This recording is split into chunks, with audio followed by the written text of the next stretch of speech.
एक बार अर्जुन को अहंकार हो गया कि वही भगवान के सबसे बड़े भक्त हैं। उनकी इस भावना को भगवान श्री कृष्ण ने समझ लिया। अर्जुन का अहंकार तोड़ने के लिए एक दिन भगवान उन्हें अपने साथ घुमाने ले गए। भ्रमण करते समय उन दोनों की मुलाकात एक गरीब ब्राह्मण से हुई। उस ब्राह्मण का व्यवहार थोड़ा विचित्र था। वह सूखी घास खा रहा था और उसकी कमर से एक तलवार लटक रही थी। अर्जुन हैरान हो गए। उन्होंने उस ब्राह्मण से पूछा, आप तो अहिंसा के पुजारी हैं। जीव हिंसा न हो इसलिए सूखी घास खाकर अपना गुजारा करते हैं, लेकिन फिर हिंसा का ये साधन तलवार आपके साथ क्यों है? ये प्रश्न सुनकर ब्राह्मण ने जवाब दिया, मैं कुछ लोगों को दंड देना चाहता हूँ। अर्जुन ने उत्सुक होकर फिर प्रश्न किया, हे महामना, आपके शत्रु कौन हैं? ब्राह्मण ने उत्तर दिया, मैं 4 लोगों को ढूंढ रहा हूँ जिन्होंने भगवान को परेशान किया है, ताकि उन्हें उनके कर्मों का दंड दे सकूं। अर्जुन ने फिर पूछा, वे 4 लोग कौन हैं? ब्राह्मण ने कहा, सबसे पहले तो मुझे नारद की तलाश है। नारद मेरे प्रभु को विश्राम नहीं करने देते, हमेशा भजन कीर्तन कर उन्हें जगाए रखते हैं। उसके बाद मैं द्रौपदी से भी अत्यंत नाराज हूँ। उसने मेरे प्रभु को ठीक उसी समय पुकार लिया जब वो भोजन करने बैठे थे।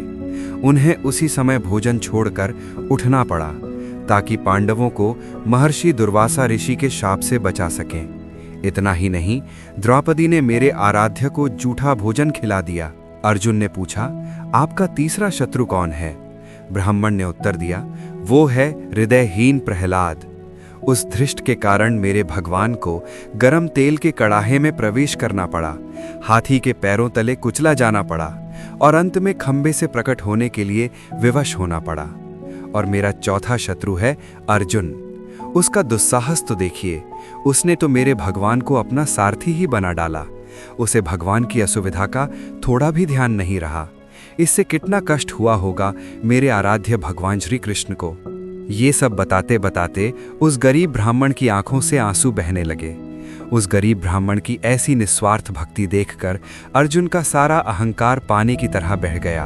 उन्होंने भगवान श्री कृष्ण से क्षमा मांगते हुए कहा, मेरी आंखें खुल गईं प्रभु।